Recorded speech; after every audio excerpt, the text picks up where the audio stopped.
ko ni mɔgɔ min bɛ baraji sun kɛ mais farda ninnu matarafalen t'a bolo ana salli fana salli ana lagasara bila ou bien ana lagasara salli ana futuru bila ka baraji sun ninnu bɛ cogo di. Donc nin bɛ defa de a tigi ye silamɛ ou bien silamɛ tɛ. N'a y'a sɔrɔ a ma bɔ silamɛya kɔnɔ silamɛ de don baraji sun ninnu baraji b'a ye a bɛ salli min to o de junububa b'a la. N'an ko silamɛ de tɛ sisan kafiriya de hari n'a ye salli kelen to ye a ka baraji sun t'a nafa.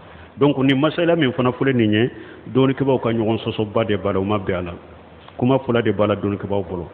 Dɔw ko farda kɛlɛ n'i y'i tugu k'a to ye kafiri ye ko ciden k'ale ahadu ladi baynana wa baynahumu sala faman taraka sala faqad kafara ko ciden ko faranfasiya min bɛ silamɛ ni kafiri cɛ ko o ye salli tɔlen de ni mɔgɔ min ye salli tɔ ye dɔrɔn kɛra kafiri ye ko o la hari salli farda kɛlɛ n'i y'i tugu k'a to ye ko i ye kafiri de.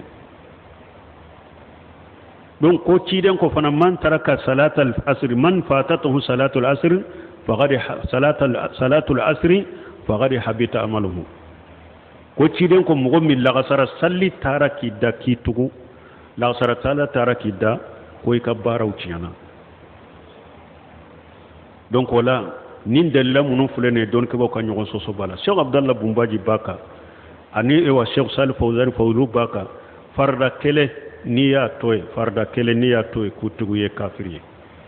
Mais Sheikh Muhammad bin Salih Usaiminu b'a kan n'i ma salli to ye pewu pewu i tɛ kafiriya. N'i ye salli to ye pewu de bɛ kafiriya mais n'i ma salli to ye pewu i tɛ kafiriya. Donc sɔsɔli de b'a la. Donc a bɛ minnu bolo ko n'i ye farda kelen to ye k'i tugu ye kafira i ka nafilaw t'u nafa.